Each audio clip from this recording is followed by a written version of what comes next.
Did you provide information to Mr. Zarif on Israeli operations against Iranian-backed terrorists during or following your tenure as Secretary of State? On no occasion. Never. Never. So Mr. Zarif is a liar. Mr. Zarif may be confused or incorrect. Okay, first off, you shouldn't be wearing a mask. Everybody's been vaccinated. No one's near you. You see, just a big misunderstanding, former Secretary of State John Kerry said, once again lying about his dealings with Iran's foreign minister, perhaps. The former Secretary of State testifying today that he did not leak Israeli secret operations to Syria to Iran's top diplomat. Meanwhile, Kerry was evasive about his meetings with Zarif, but if we learned anything from this hearing, it's that he has trouble remembering stuff. For example, did you meet with Iranian Foreign Minister Zarif in Munich during the Munich Security Conference in February 2019? I don't know if I met with him in 2019. I don't have a recollection of 2019. Maybe you don't remember the year. I met with him. I know I met with him. I know I met with him in 2018, and I met with him. I think twice in 2018 and twice in 2017. I recall meeting him. I just can't remember exactly which year. Yeah, I know how that gets. Remember, he does remember having a beer with Russian conspiracist theory Adam Schiff. Remember Adam Schiff? Do you recall having an extended conversation with the House Intelligence Committee Chairman Adam Schiff at the Munich Security Conference? I think we had a beer. Well, he was spotted in the hall without beer. A guy that would rather have a beer right now, but he has pledged to talk to me first, is Florida Senator Marco Rubio. Senator, is it possible to remember what happened in 2018 and not in 2019? Well, I think it's impossible to say you don't remember if you met with a foreign minister of another country. And I think the answer to that, if it was, you could say, look, I'm not sure if it was in Munich, I'm not sure if it was in 2018, but I know I met with them on several occasions. Those meetings happened, and I guarantee you they weren't talking about the Yankees or the state of play in the National Football League. I mean, there's only one thing the two have in common, and the one thing they have in common is the Iran deal. And if I were to bet what he was saying in those meetings, it was, listen, don't hold on, this guy's not going to be president in 2.5 or 3 years. A new administration will come in and set these things right. I think that's what those meetings are about. I can't prove it. I don't think anyone can. But, you know, what else would they be talking about? It's the only thing they have in common. For the first time in 4 years, we have wild bombings and missile strikes on both sides between Israel and the Palestinians. Is this a coincidence?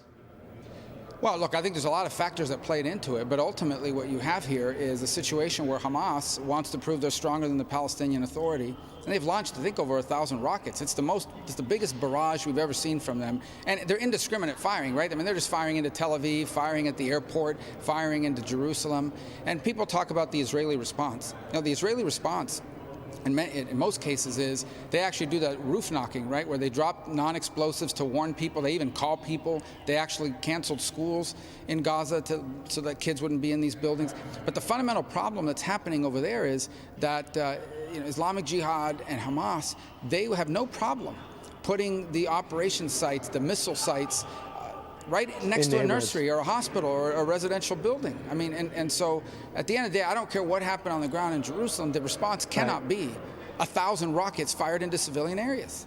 Senator, why don't you take a look at a tweet by Illhan Omar, and it just shows you President Biden might have one opinion, but a lot of people in his caucus have a different opinion. She tweeted out this: Israeli airstrikes killing civilians in Gaza is an act of terrorism. Palestinians deserve protection. Unlike Israel, missile defense programs such as Iron Dome don't exist to protect them. It's unconscionable to not condemn these acts on the week of Ayed. I guess that's the way you say it. Is she right? She's out of her mind when she put that there. Number one is the Iron Dome wouldn't need to exist if it wasn't for Hamas and Hezbollah. The reason it exists is because these terrorists have rockets and they use it to try to kill Israelis. That's the reason why it exists. Number two is the only response that you've seen from Israel is in response to these attacks. And they live in a very tough neighborhood, and they made abundantly clear, if you hit us, we're going to hit you back 5 times harder. And Hamas knows that. This is a plan, okay? They do this knowing there's going to be a response, knowing that innocents are going to be killed and civilians are going to be killed. They know it's going to happen, and they deliberately want it to happen so they can get tweets like that and people around the world to take up their cause. These are an organization that pays bonuses, which, by the way, was just restored, you know, giving back money to the Palestinian Authority and through them as well, Hamas. If you are a martyr, as they call it, if you kill yourself by trying to go after the Israelis, they pay your family a stipend for the rest of their lives. They pay them a martyr's benefit. If you go to jail for trying to kill or killing an Israeli, when you get out, they promise you a job, they promise you a pension, and they take care of your family while you're in there. They create financial incentive for these attacks. Both the Palestinian Authority and Hamas, those are the terrorists. With no strings attached, we restored their money. That's what you're referring to, that stopped over the last 4 years because of their terrorist acts and irresponsibility generally in both the West Bank as well as Gaza. Let's go back to John Kerry for a second. You know, he is the climate czar, and he wants the #1 polluter, China, to start stepping to the table. They're not. Big shocker. But he also admitted this about who makes solar panels and the ones that we might be buying. Listen.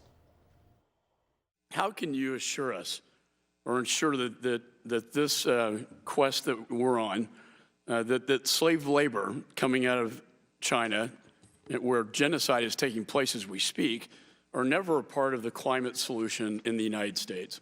It is a problem. The Xinjiang province not only produces some of the solar panels that we believe are being, in some cases, produced in forced labor by Uyghurs. He calls it a problem. It's a problem. No, it's not a problem. It's a catastrophe. It's a humanitarian catastrophe. It's an outrage. It's genocide. They are being produced, and not just that, but all kinds of apparel. We have American corporations that are profiting from this as well, from the cheap and free labor provided through slave labor of Uyghur Muslims in the Xinjiang region of China. It's absolutely a fact that it's happening, and it is an outrage. If we know that, how should Americans feel about buying, for example, two companies, H&M and Nike, who have spoken up about this and got slapped down by the Chinese government? What should we know about companies like that getting their products made from people who are basically in the middle of genocide? Well, we shouldn't have products like that coming into the United States and into our market. It's as simple as that. I actually have a bill that helps achieve that. We shouldn't have it. It's a simple, straightforward.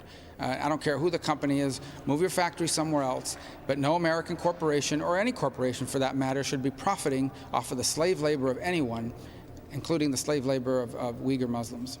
I think we learned we got to bring our manufacturing back. We'll pay a little bit more in order to do it. And I just hope the pressure that we put on these companies to be green could be the same pressure we put on these companies to come back home. This way we know who's making the stuff.